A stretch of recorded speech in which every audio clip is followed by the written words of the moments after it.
2013 में आया था और आज फिर से 10 वर्षों के बाद 2023 में आप सबके बीच मौजूद हूं।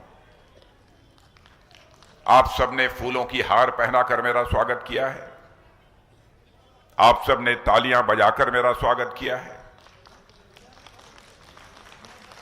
लेकिन भारत की परंपरा है और शिष्टाचार का तकाजा है, स्वागत, अभिनंदन और सलाम दुआ कभी एक तरफा नहीं होना चाहिए।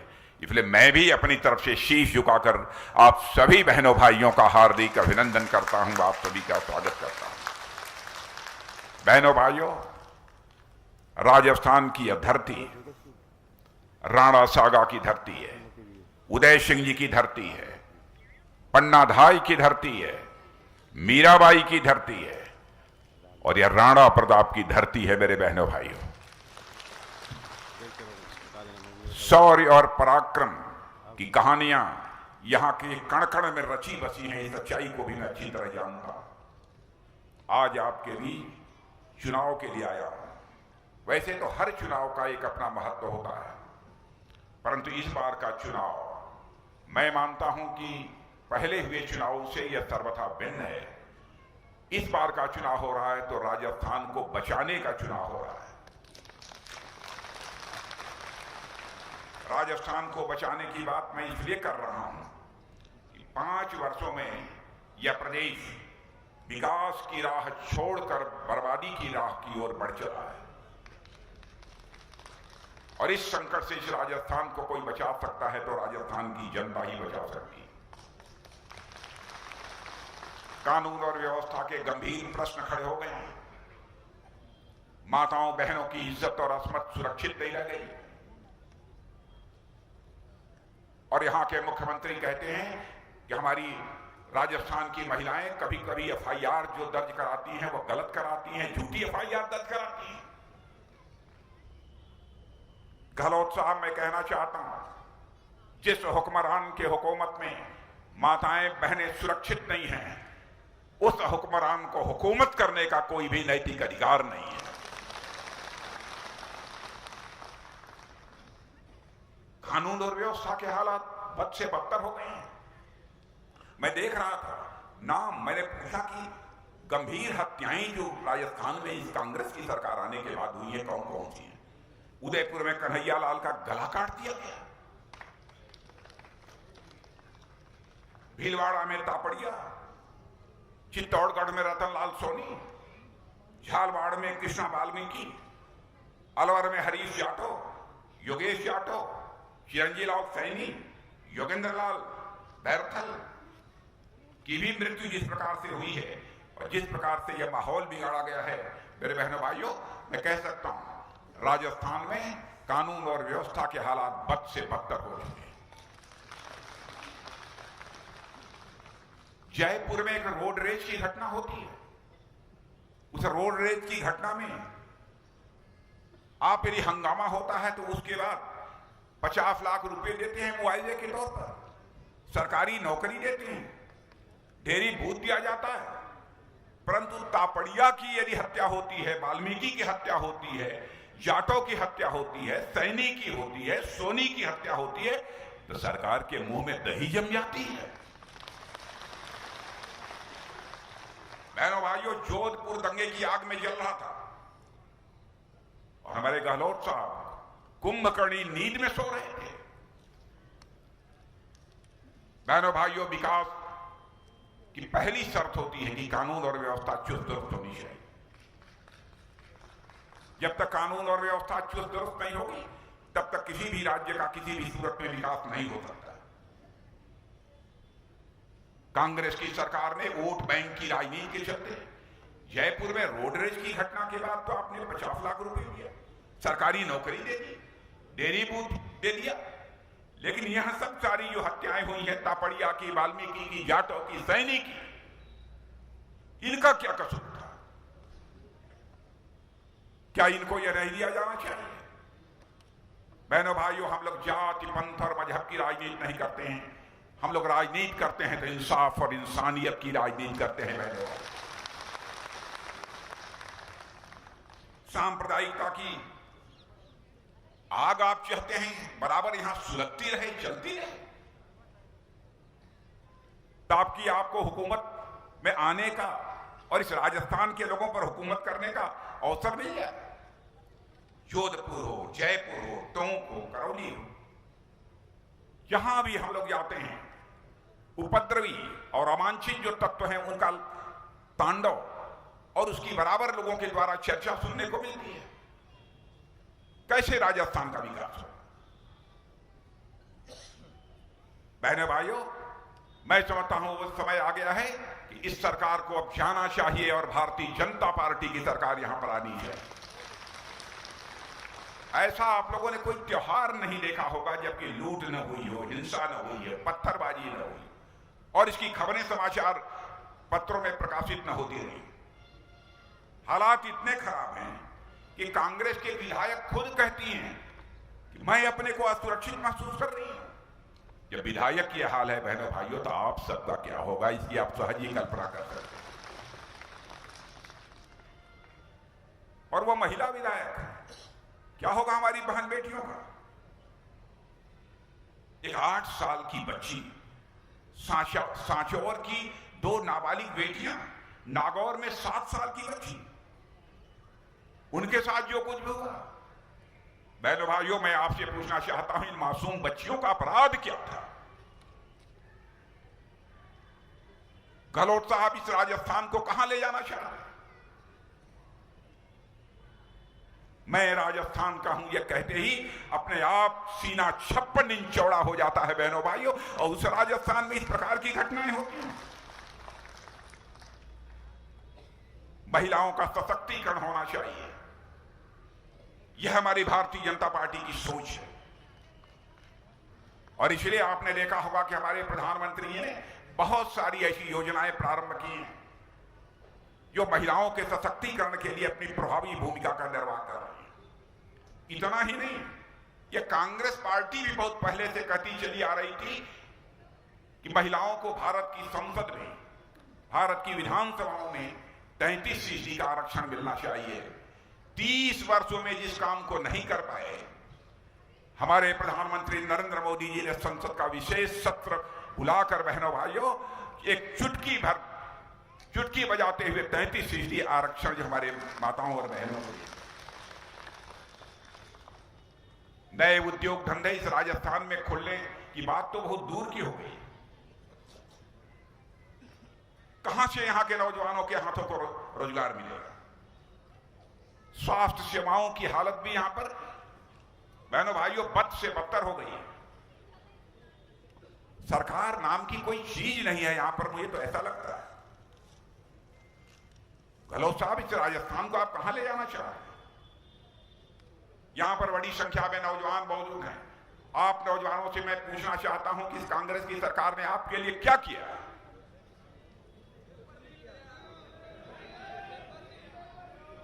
और मैं याद दिलाना चाहता हूं, यही कांग्रेस पार्टी चुनाव के पहले इन्होंने वादा किया था, यदि हमारी सरकार बन जाएगी या तो नौजवानों के हाथों को हम रोजगार मुहैया कराएंगे, यदि हम नहीं करा पाए तो उन्हें हम बेरोजगारी भत्ता देंगे।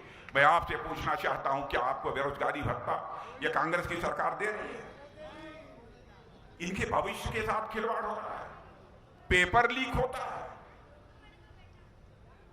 बहनों भाइयों, हम लोगों के भी यहां ये हुकूमत है, यह करने की कोई जरूरत करे। राजस्थान की जनता ने आपके हाथों में सत्ता सौंपी थी, तो राजस्थान का विकास करने के लिए सौंपी थी। अब राजस्थान की जनता, गहलोत साहब, आपसे रिपोर्ट कार्ड मांग रही है कि 5 वर्षों के अंदर आपने राजस्थान के लोगों के लिए किया क्या है। और मैं कहना चाहता हूं बहनों भाइयों, इनका रिपोर्ट कार्ड देखेंगे तो 0 बटा सन्नाटा।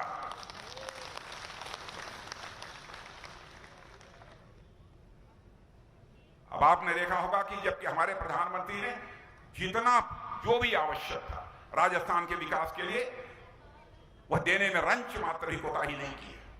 अभी हाल की ये घटना है, उदयपुर में आए थे एयरपोर्ट के टर्मिनल का, नए टर्मिनल का शिलान्यास करने के लिए। राजस्थान में पानी का संकट है, हमारे प्रधानमंत्री का यह संकल्प है पूरे हिंदुस्तान के लिए कि हम आगामी कुछ वर्षों के अंदर ही ऐसे हालात पैदा कर देंगे कि हमारी माताओं बहनों को अपने घर की पानी की आवश्यकता को पूरा करने के लिए दूर दराज स्थानों पर जाकर और घड़े के ऊपर घड़ा रखकर अपने घर को वापस लौटना पड़े, यह भारतीय जनता पार्टी को किसी भी सूरत में मंजूर नहीं है। इसीलिए हम लोगों ने संकल्प लिया है आगामी कुछ ही वर्षों के अंदर हम ऐसे हालात पैदा करेंगे, केवल राजस्थान नहीं सारे हिंदुस्तान में बहनों भाइयों, कि हिंदुस्तान का एक घर शेष नहीं बचेगा जहां पर कि नल के माध्यम से जल न मुहैया हो। कर्ज माफी का इन्होंने वादा किया। मैं आपसे पूछना चाहता हूं, कर्ज माफी आप सब लोगों की कर दी कांग्रेस की सरकार की नहीं किया? मोटे अनाज खरीदने की बात उन्होंने कही थी, बाजरा, आपका बाजरा यहां पैदा होता है कोटपुतली में नहीं? बाजरा बिक रहा है। लेकिन देखिए हमारे प्रधानमंत्री, अब चूंकि यह काम तो राज्य सरकारों का है, केंद्र सरकार इस काम को नहीं करेगी, लेकिन प्रधानमंत्री ने एक फैसला किया कि जो मोटे अनाज पैदा होते हैं, इन मोटो अनाजों का प्रयोग खाने पीने में ज्यादा से ज्यादा किया जाना चाहिए। और G20 का एक सम्मेलन हुआ था हमारे दिल्ली में, आपको जानकर यह बेहद खुशी होगी कि बहनों भाइयों, दुनिया के 20 बड़े बड़े देशों से लोग आए हुए थे, राष्ट्रपति और प्रधानमंत्री, और G20 के सम्मेलन में भोजन और नाश्ता जो मुहैया कराया गया था वह ज्वार, बाजरा, इन सब सारी चीजों, मोटे अनाजों का बना हुआ खाना मुहैया कराया गया। मुझे यह बतलाया गया है कि यहां पर प्रति क्विंटल 1200, 1300, 1400 रुपया बाजरे की कीमत दी जा रही है। आपका पड़ोसी राज्य हरियाणा में जाकर देखिए, वहां पर 2350 रुपया प्रति क्विंटल की दर से बाजरे की खरीद हो रही है। गहलोत साहब, मैं केवल इस सवाल का आपसे जवाब चाहता हूं कि यदि हमारे हरियाणा राज्य में यदि 2305 रुपये प्रति क्विंटल की दर से बाजरे की खरीद हो रही है, तो राजस्थान में 2350 रुपया प्रति क्विंटल की दर से कीमत हमारे किसानों को क्यों नहीं मिल सकती? बहनों भाइयों, राजस्थान की हालत ऐसी हो गई है, यहां पर प्रति किसान की औसत आमदनी 12,000 रुपया है, लेकिन हमारे हिंदुस्तान का एक बहुत छोटा राज्य है मेघालय, उस मेघालय में औसत आय आपको जानकर आश्चर्य होगा कि वह 30,000 रुपये है, यानी हमसे 2.5 गुना ज्यादा। मैं आपसे पूछना चाहता हूं, किसानों की चिंता करते हुए हमारे प्रधानमंत्री ने फैसला किया कि हम 6,000 रुपया हर परिवार में किसानों को प्रतिवर्ष मुहैया कराएंगे। आप लोगों को मिल रहा है कि नहीं 6,000 रुपया? हाथ उठाकर बतलाइए। मिल रहा है? आज सुन लीजिए, अभी 6,000 रुपया मिल गया है, राजस्थान में सरकार बन जाएगी, 12,000 रुपया हर परिवार को मिलेगा। प्रधानमंत्री किसान सम्मान निधि के अंतर्गत 6,000 है, 12,000 रुपये यहां पर मिलेंगे। बहनों भाइयों, एक किसान ही हमारे हिंदुस्तान का भाग्य में जाता है। सीमाओं की रक्षा करने वाले हमारे जो बहादुर जवान खड़े हैं, उसमें 90% यदि किसी के औलाद हैं तो हमारे किसान भाइयों की औलादें हैं, जो वहां पर सीना चौड़ा करके अपने सीने का बटन खोलकर भारत की सीमाओं की रक्षा करने के लिए खड़े। क्या क्या मोदी जी की सरकार ने किया है, मैं सारी चीजों की मैं चर्चा करना प्रारंभ करूं, लेकिन लंबा समय है, बहुत विस्तार में यहां पर नहीं आना चाहता। अब एक आयुष्मान भारत योजना हमारी सरकार ने प्रारंभ की, मैं समझता हूं कि इसका लाभ यहां रहने वाले लोगों को भी मिल रहा होगा। 5 लाख रुपए तक का मुफ्त इलाज। यहां कुछ लोगों को आयुष्मान भारत योजना का लाभ मिल रहा है कि नहीं? हाथ उठा कर बताइए। कुछ लोगों को मिल रहा है, कुछ को नहीं मिल रहा, कुछ लोग हाथ उठा रहे हैं, कुछ कर रहे नहीं मिल रहा। अब यह हमारी राजस्थान की सरकार का दोष है, क्योंकि सीधे राजस्थान के मामले में हमारे प्रधानमंत्री हस्तक्षेप नहीं कर सकते। हमने योजना दे दी, कौन कौन से इसके लाभार्थी हो सकते हैं इसको चिन्हित करना, इनकी पहचान करना, गहलोत साहब आपकी जिम्मेदारी है। आपने किया होता तो मैं समझता हूं कि राजस्थान में लगभग 33% लोगों को आयुष्मान भारत की योजना का लाभ मिल गया होता है। और आयुष्मान भारत की योजना एक ऐसी योजना है कि गरीब से गरीब व्यक्ति होगा, इलाज के अभाव में वह दम नहीं तोड़ने पाएगा। 5 लाख रुपए तक का 1 साल का मुफ्त इलाज उसका होगा इस योजना के अंतर्गत। और यदि 5 लाख रुपए में उसकी बीमारी ठीक नहीं हो पाई तो अगले साल भी 5 लाख रुपए का उसका मुफ्त इलाज किया जाएगा। यह है आयुष्मान भारत योजना। एक से एक कल्याणकारी योजनाएं हमारी सरकार ने प्रारंभ की। भारत किस तरीके से आगे बढ़ रहा है, हमारे प्रधानमंत्री मोदी जी के नेतृत्व में बहनों भाइयों मुझे बताने की जरूरत नहीं। आपके क्षेत्र के भी जरूर कुछ लोग ऐसे होंगे जो दुनिया के दूसरे देशों में रहते होंगे, यानी विदेशों में। आप उनसे बात करेंगे, उनसे पूछेंगे तो वे कहेंगे कि 2014 के पहले का भारत और 2014 के बाद के भारत के प्रति दुनिया के लोगों का नजरिया बदल गया।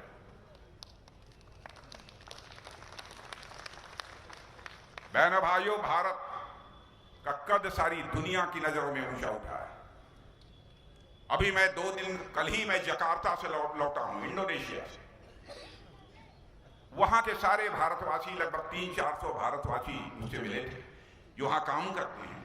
उन्होंने कहा, साहब यहां के सरकारों की धारणा हमारे बारे में बदल गई है और हम भारतवासियों को जो सम्मान यहां पर जो प्राप्त हो रहा था, इसकी पहले तो कभी हम लोगों ने कल्पना भी नहीं की। भारत का कद सारी दुनिया में ऊंचा हुआ है। पहले दुनिया के मंचों पर, अंतर्राष्ट्रीय मंचों पर भारत कुछ बोलता था मेरे बहनों भाइयों, तो लोग कहते थे भारत एक कमजोर भारत है और हम लोगों की बातों को अनसुनी कर देते। लेकिन आज भारत यदि अंतर्राष्ट्रीय मंचों पर कुछ बोलता है तो सारी दुनिया कान खोलकर सुनती है कि भारत बोल क्या रहा है। यह भारत की हैसियत है, यह भारत की हैसियत है। यहां तक भारत की सीमाओं की सुरक्षा का सवाल है।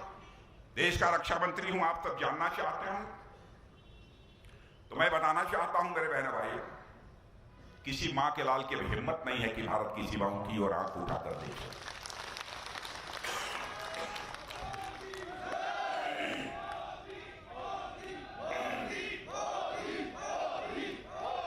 और मैं आपको बतला देना चाहता हूं, देश का रक्षा मंत्री होने के नाते भी आपको बतला देना चाहता हूं बहनों भाइयों, यदि उधर से गोली चलेगी इधर से गोला चलेगा, उसे रंच मात्र भी संकोच नहीं।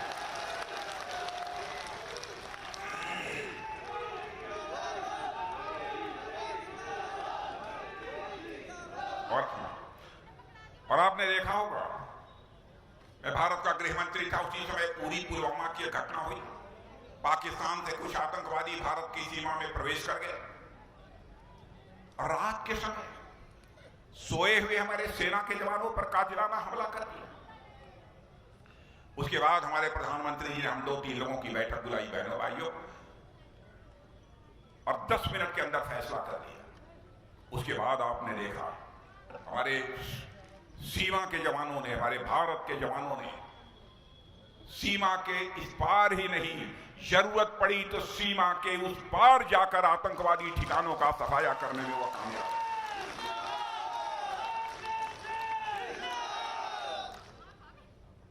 और मैंने तो 2 टूक कह दिया है भाई, भारत का चरित्र है।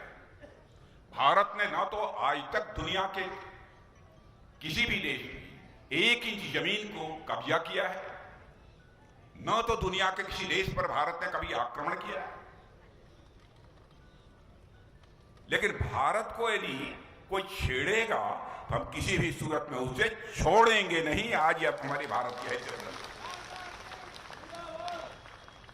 यहां पर बहुत सारे हमारे भूतपूर्व सैनिक होंगे बहनों भाइयों, भूतपूर्व सैनिकों के लिए जो काम हमारी सरकार ने किया, 30 वर्षों से हमारे भूतपूर्व सैनिकों की यह मांग थी, उनको 1 रैंक 1 पेंशन दी जानी चाहिए।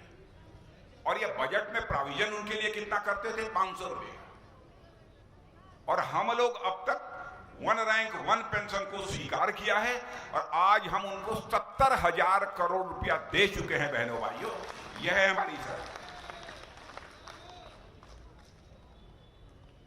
92% मोबाइल आप सबके हाथ में है। मोबाइल तो होगी सबके पास। बहनों भाइयों, यही मोबाइल पहले दुनिया के दूसरे देशों में बनती थी और भारत में मोबाइल का प्रयोग करने वाले 100 लोगों में से 92 लोग दुनिया के दूसरे देशों की मोबाइल का प्रयोग कर रहे हैं। लेकिन 8-9 वर्षों के अंदर ही ऐसे हालात पैदा हो गए कि अब 92% मोबाइल भारत की धरती पर पैदा होती है, बनाई जाती है और भारतवासियों के हाथों से बनाई जाती है। यह स्थिति हमारे भारत की हो गई है। कांग्रेस की सरकारें जहां जहां भी हैं मेरे बहनों भाइयों, मैं कहना चाहूंगा, चाहे हिमाचल प्रदेश हो, कर्नाटक हो, राजस्थान, यहां कर्मचारियों का वेतन देना इनके लिए संकट का काम हो गया है। इनकी विश्वसनीयता समाप्त हो गई। और बहनों भाइयों, यहां प्रेस के हमारे मित्र हैं, मैं उनसे भी कहूंगा कि हमारी कोई बात गलत हो तो उसे अखबार के पन्नों पर लिख देना, मैं उसके लिए खेद व्यक्त कर। क्योंकि यदि हमने जीवन में राजनीति की है तो जनता की आंखों में धूल झोंक कर राजनीति नहीं की है। हमने राजनीति की है तो जनता की आंखों में आंख डालकर राजनीति की है। बहनों भाइयों, हमने जो भी कहा वह किया। मैं किसी व्यक्ति की बात नहीं करता हूं, पार्टी में हमारी पार्टी ने जो कहा वह किया। आपको मैं याद दिलाना चाहता हूं, भारतीय जनसंघ के रूप में जब हम लोगों ने 1951 में अपनी यात्रा प्रारंभ की, उस समय हम लोगों ने कहा था कि जब कभी भारत के संसद के दोनों सदनों में हमको स्पष्ट बहुमत मिल जाएगा, हम चुटकी बजाकर धारा 370 जिसके तहत जम्मू कश्मीर को विशेषाधिकार प्राप्त है, उसे हम समाप्त करेंगे। और आपने देखा कि चुटकी बजाकर उसे समाप्त।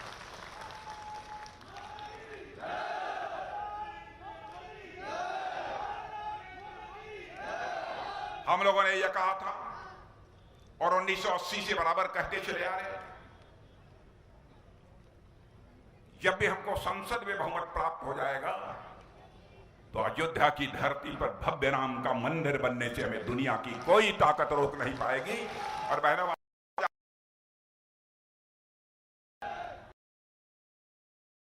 22 रामलला की वहां प्रतिष्ठा हो रही, प्राण प्रतिष्ठा हो रही है और उसके बाद भी कभी जाकर आप रामलला का दर्शन कर सकते हैं।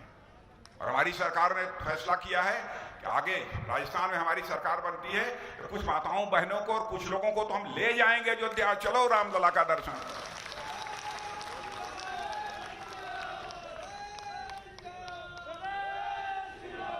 हम लोगों ने यह भी कहा था कि हमारी सरकार बन जाएगी तो 3 तलाक की प्रथा को समाप्त करें।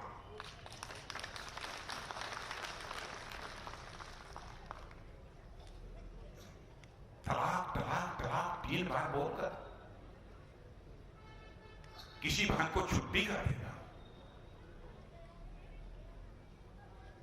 बहनों भाइयों, ये किसी को मंजूर हो सकता है लेकिन भारतीय जनता पार्टी को मंजूर नहीं है। इस 3 तलाक की व्यवस्था को हम लोगों ने समाप्त कर दिया। हम लोग जाति, पंथ, मजहब, संप्रदाय की राजनीति करने वाले लोग नहीं हैं। हम इंसाफ और इंसानियत की राजनीति करने वाले लोग हैं। हिंदू हो चाहे मुसलमान हो चाहे ईसाई हो, सबकी माता बहन हम लोगों की माता बहन है। सबकी इज्जत की, सबके सम्मान की सुरक्षा करना ये हम अपना नैतिक दायित्व मानते हैं। इसलिए इसको कोई जोड़ कर देखता है हिंदू मुस्लिम क्या रहा है, यह विडंबना है। मुस्लिम परिवार की भी माता बहन हमारी माता बहन है। किसी के साथ इस प्रकार का जुल्म होगा, किसी भी मां बहन के साथ, तो भारतीय जनता पार्टी उसे किसी भी सूरत में बर्दाश्त नहीं करेगी। इसलिए मैं कहने आया हूं बहनों भाइयों, ये बताइए आपको यूरिया खाद मैं देख रहा हूं बड़ी संख्या में, यूरिया खाद आप लोगों को मिल रही है कि नहीं मिल रही है? बड़े गहलोत साहब, अब मैं आपको बतला दूं, यूरिया की बोरी की कीमत हमारे प्रधानमंत्री जी ने कितनी कम कर दी। 3,000 रुपए दुनिया के दूसरे देशों में प्रति बोरी यूरिया बिकती है और भारत में हम लोगों ने उसकी कीमत 300 रुपया प्रति बोरी के हिसाब से रखा है। बहनों गहलोत साहब आप कर क्या रहे हैं? कैसी सरकार चला रहे हैं? बहनों भाइयों, इस सरकार को जाना चाहिए। यही अपील करने के लिए आप सबके बीच में आया।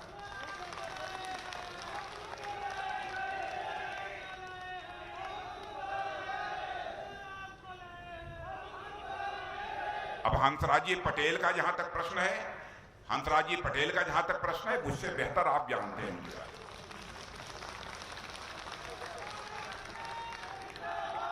वो यहां के विधायक रहे हैं, वो यहां के विधायक रहे हैं।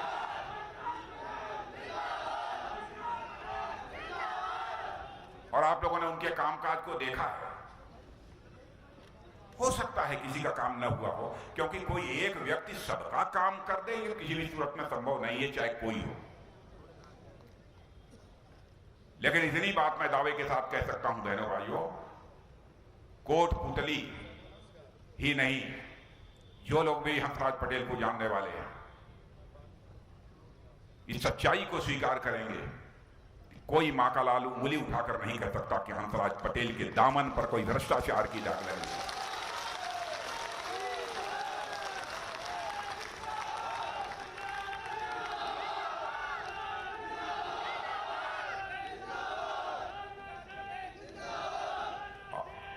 और आपने देखा होगा भगवान ने राजस्थान में जिस प्रकार का डिलडौल होना चाहिए, शरीर होनी चाहिए, वैसे ही हमारे हंसराज पटेल की डिलडौल और शरीर।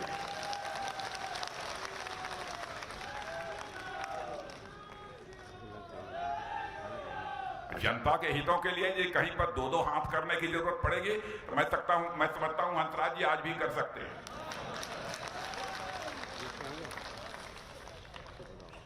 बहनों भाइयों, इनको जिता कर भेज दीजिए। जीत जाएंगे पक्का। अच्छा हंसराज जी, आपको ये लोग कह रहे हैं जीता देंगे। नहीं, 1 लाख पक्का। प्राण जाई पर वचन न जाई।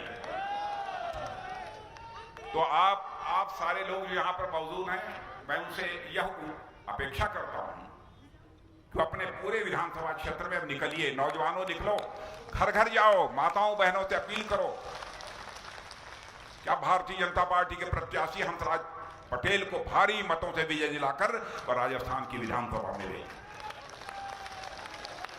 और हंसराज जी, आप चुनाव जीत जाइएगा, कभी भी जल्दी नहीं है। 1 साल में 6 महीना में जब भी आपको फुर्सत मिले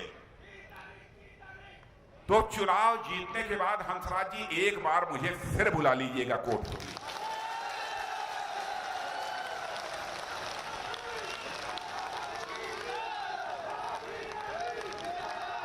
और बहनों भाइयों,